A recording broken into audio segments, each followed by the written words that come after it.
उसे अपनी सफलता बताओ। प्रधानमंत्री मोदी ने आज सीधे सीधे बिहार के लोगों को गाली बक दी, यह कहकर के कि यहां पहले जो था मतलब अपहरण उद्योग चलता था, मतलब बिहार के लोग अपहरण उद्योग में माहिर थे। तो आपको भी चिढ़ आ जाएगी कि किस तरह से बिहार के लोगों की बेइज्जती करके गए। ये अंग्रेजों की बेइज्जती भी बिहार वालों ने शुरू की थी और बिहार वालों ने पहल कर दी है नीतीश की बेइज्जती और मोदी जी की बेइज्जती।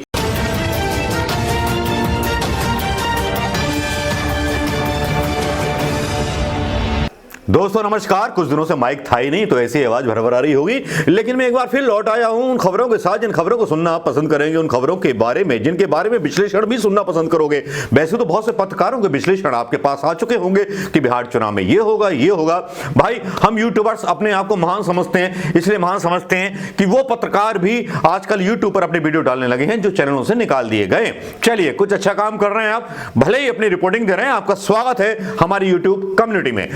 अभिषेक शर्मा हो, पुण्य प्रसून वाजपेयी हो, अजीत अंजुम साहब हो, जो कभी बड़े तल्ख सवाल उठाते थे 2014 में प्रधानमंत्री मनमोहन साहब से। लेकिन चलिए छोड़िए, ये तो बड़े एकदम से क्या कहते हैं जाने माने लोग हैं, हमसे तो बहुत हजारों मील आ गए।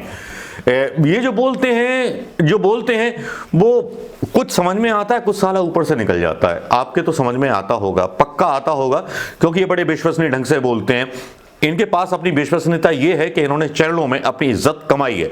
वैसे हम बड़े बेइज्जत लोग हैं कि हम पर कभी भी स्ट्राइक डाल दी जाती है, हमें कभी भी लीगल नोटिस दे दिए जाते हैं। लेकिन आप सोच रहे होंगे मैं इतनी बकवास क्यों कर रहा हूं, इतनी देर से इतनी बकवास क्यों कर रहा हूं, कोई सही खबर क्यों आपको नहीं बता रहा। खबर लेके आया हूं ना भाई, जान मत खाइए। पहले तो सब्सक्राइब कर लीजिए और उसके बाद बात करते हैं। आराम की बात रहेंगी, बेतकल्लुफ होकर बात करेंगे हम। और आज बात करेंगे साहिब की, कैसे मिजाज बिगड़ गया साहिब का, कैसे मिजाज बिगड़ गया नीतीश कुमार का, ये बात भी करनी बहुत जरूरी है ना। अरे भाई बिहार चुनाव में एक प्रधानमंत्री लेवल का आदमी तेजस्वी जैसे युवा व्यक्ति के सामने झुक जाए तो वाकई कमाल हो जाता है, धोती का फाड़ के रुमाल हो जाता है जब नीतीश कुमार परिवार के बारे में तेजस्वी के बोलने लगते हैं। तेजस्वी को और सहायता मिल जाती है, यही वो खेल होता है। अब इस बीच जब राहुल गांधी की रैलियां होती हैं, राहुल गांधी अपने नेशनल मुद्दे को और बिहार के मुद्दे को मिला देते हैं, माइग्रेंट्स के मुद्दे को। और बिहार में जो किसानों की हालत हुई है पिछले सालों से, जो नीतीश कुमार ने पहले ही जारी कर दिया था, इसी शर्त पे नीतीश के साथ सरकार बनाई थी। ये एक अंदर की बात है, ये अंदर की बात थोड़ा सा कोने की बात है। इस कोने की बात को दबाए रखिएगा, बात निकलेगी तो बहुत दूर तक तलक जाएगी। हाँ दोस्तों, राहुल गांधी सीधे सीधे उसी पे बोल के बाट लगा देते हैं नीतीश कुमार जी की, मोदी जी की, और एक भाषण की शुरुआत करते हैं ये बोलकर कि भाई पंजाब में किसानों ने रावण का पुतला नहीं जलाया, मोदी का पुतला जलाया, अदानी अंबानी का पुतला जलाया, मेघनाद और कुंभकर्ण का पुतला साथ में लगा करके मोदी जी का पुतला जलाया गया। मैंने इस वीडियो को पहले भी डाला था, लेकिन आप लोगों को शायद पसंद नहीं आया होगा, आपको लगा होगा प्रधानमंत्री मोदी जी की बेइज्जती कर दी, या आपके पास नोटिफिकेशन नहीं पहुंचे होंगे हमेशा की तरह, क्योंकि यूट्यूब का भी चैनल जो है सरकार के हाथों में है। जो सरकार चाहेगी वो यूट्यूबर्स के जो बड़े बड़े मालिक होंगे नहीं बढ़ने देंगे, मत बढ़ने दो यार, मेरे 5-10 हजार ही लोग आएंगे, काफी है। लेकिन दोस्तों यहां पर आज रैलियां हुई, पटना में रैली हुई, प्रधानमंत्री मोदी जी ने 3 रैलियां की और राहुल गांधी ने 2 रैलियां की। अब इन नेताओं की शब्दावली को मैं बताऊं, उसको एनालिसिस करूं तो आपको भी चिढ़ आ जाएगी कि किस तरह से बिहार के लोगों की बेइज्जती करके गए। प्रधानमंत्री मोदी की आदत है कि कहीं भी बेइज्जती करके चले आओ, उसे अपनी सफलता बताओ। प्रधानमंत्री मोदी ने आज सीधे सीधे बिहार के लोगों को गाली बक दी, यह कहकर के कि यहां पहले जो था मतलब अपहरण उद्योग चलता था, मतलब बिहार के लोग अपहरण उद्योग में माहिर थे। तो मोदी जी जरा यह बता दीजिए, आपने अपने शासनकाल में, नीतीश कुमार ने अपने 15 साल के शासनकाल में कितने अपहरणकर्ताओं को गिरफ्तार किया। इल्जाम लगाने से पहले थोड़ा सा बुद्धि तो होनी चाहिए यार, है? चाय वाला होना जरूरी है क्या? ऐसे बातें, ऐसी भाषण मत किया करो। पब्लिक जो है ना बेवकूफ नहीं है, मूर्ख नहीं है। आजकल के बच्चे जो हैं बहुत तेज हैं। कभी लालू प्रसाद यादव बोलते थे उड़ती चिड़िया पर हल्दी लगा देते हैं, बिहार वो है। लेकिन ये बिहार के युवा हैं ऐसे हैं कि उड़ते हुए जेट पर जो है ना हल्दी की छोड़ो केला धरे आते हैं। ये वही बिहार है जिसने अंग्रेजों को भगाया था। आज उसी का जिक्र कर रहे थे राहुल गांधी। राहुल गांधी के भाषण की गरिमा में एक अपनी गरिमा में थे और प्रधानमंत्री मोदी जी अपने अपशब्दों की भाषा में थे, जिसमें जंगल राज का युवराज बना दिया गया नीतीश कुमार के विरोधी तेजस्वी यादव को।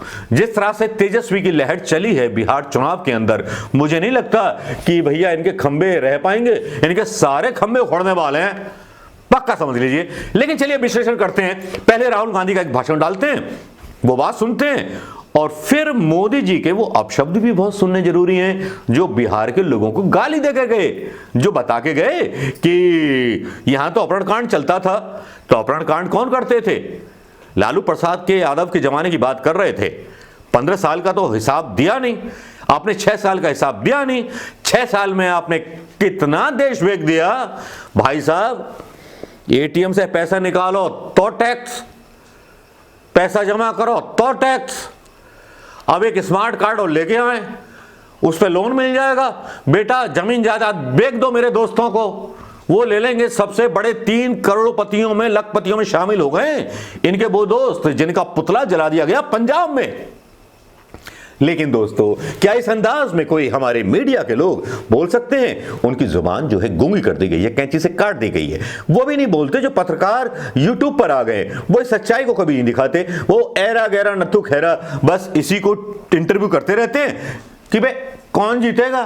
तो बिहार के युवा तो हैं ही तेज, बोले आपको बदलाव चाहिए बा, अभी कुछ मंजूर नहीं बा, बदलाव चाहिए बा। सबका मुंह पतला जैसा हो गया है। प्रधानमंत्री मोदी जी दाढ़ी बढ़ा करके एक्सप्रेशन छुपाना चाहते हैं, लेकिन लगता है एक्सप्रेशन छुप नहीं पाते। नीतीश कुमार एक बौने की तरह बैठे रहते हैं, जैसे कि एक कोई कार्टून का जो पात्र है वो बैठा रहता है।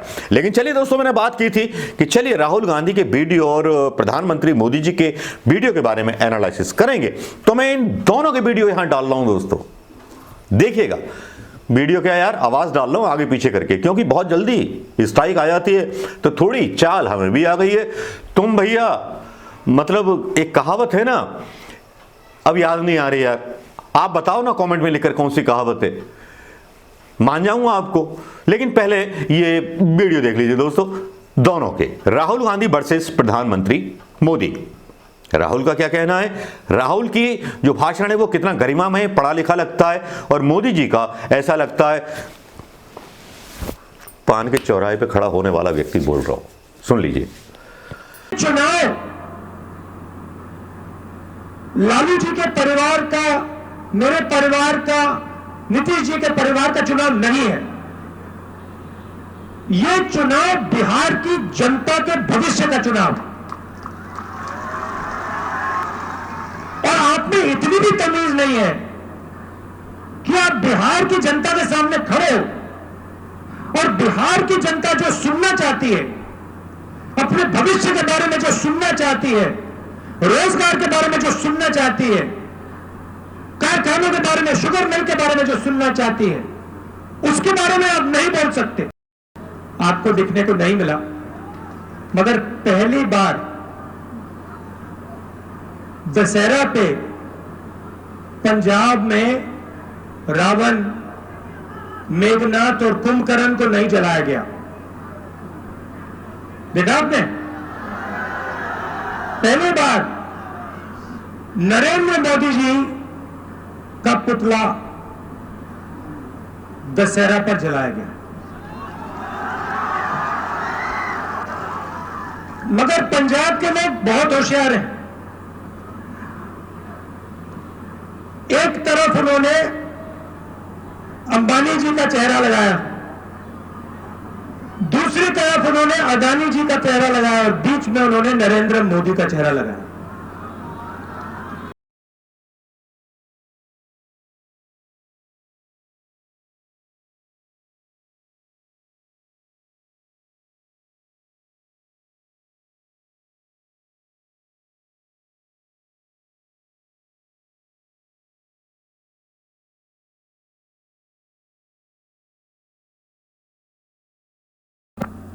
जंगल राज के युवराज, जंगल राज के युवराज बिहार की जनता की, और मैं मानता हूं ये जंगल राज के युवराज से बिहार की जनता पुराना ट्रैक रिकॉर्ड के आधार पर और क्या अपेक्षा कर सकती है। इन दोनों भाषणों को सुनने के बाद आपने क्या नतीजा निकाला? आप कहां तक पहुंचे, जरा ये तो बता दीजिए। भाई कहीं तक तो पहुंचे होंगे, कोई तो धारणा बनाई होगी, लेकिन इतनी बात तो तय है कि बिहार चुनाव में मतलब जिस तरह से भारतीय जनता पार्टी के नेताओं को बहिष्कार होता है, आरा में जो थी इनकी महिला नेता जो थी पहुंच गई कि साहब हमारे यहाँ वीडियो डालो तो पुलिस में शिकायत होगी, उनको पुलिस ने पीट के निकाल दिया। तो भैया इतनी बेइज्जती तो बिहार से ही शुरू हो सकती है। अंग्रेजों की बेइज्जती भी बिहार वालों ने शुरू की थी और बिहार वालों ने पहल कर दी है नीतीश की बेइज्जती और मोदी जी की बेइज्जती। आपको पता है कि मोदी जी की रैली में केवल भारतीय जनता पार्टी के कार्यकर्ताओं को ही एंट्री दी गई, उन्हीं को बुलाया गया, सबको आईडी कार्ड बांटे गए। 4 दिन से तैयारी चल रही थी इन 3 रैलियों की। किसी भी बाहर वाले आम दर्शकों को वहां नहीं आने दिया गया। यूपी से हर जगह से बसें भेज करके मतलब लोग इकट्ठे किए गए वहां। क्या कमाल का मैनेजमेंट है यार, क्या कमाल का मैनेजमेंट और क्या कमाल का मतलब मूर्ख बनाने का सामान रखते हो। जमूरे और मदारी के बीच का अंतर जानते हो। वाकई मदारी हो तुम प्रधानमंत्री मोदी जी, हेड्स ऑफ। वाकई में शानदार राजनीतिज्ञ हो जो हिंदुस्तान पर बेवकूफ बना के राज कर सकते हो। दोस्तों वीडियो कैसा लगा? अच्छा लगा हो तो शेयर कर लेना, अच्छा ना लगा हो तो गड्ढे में डाल देना, लेकिन कमेंट करना मत भूलिएगा, गालियां देना मत भूलिएगा। भक्तों से प्रार्थना है, भक्तों अच्छा लगा हो तो गालियां दीजिएगा, बुरा लगा हो तो गालियां मत दीजिएगा, थैंक यू बोलिएगा, क्योंकि नौकरियां आपकी भी गई हैं।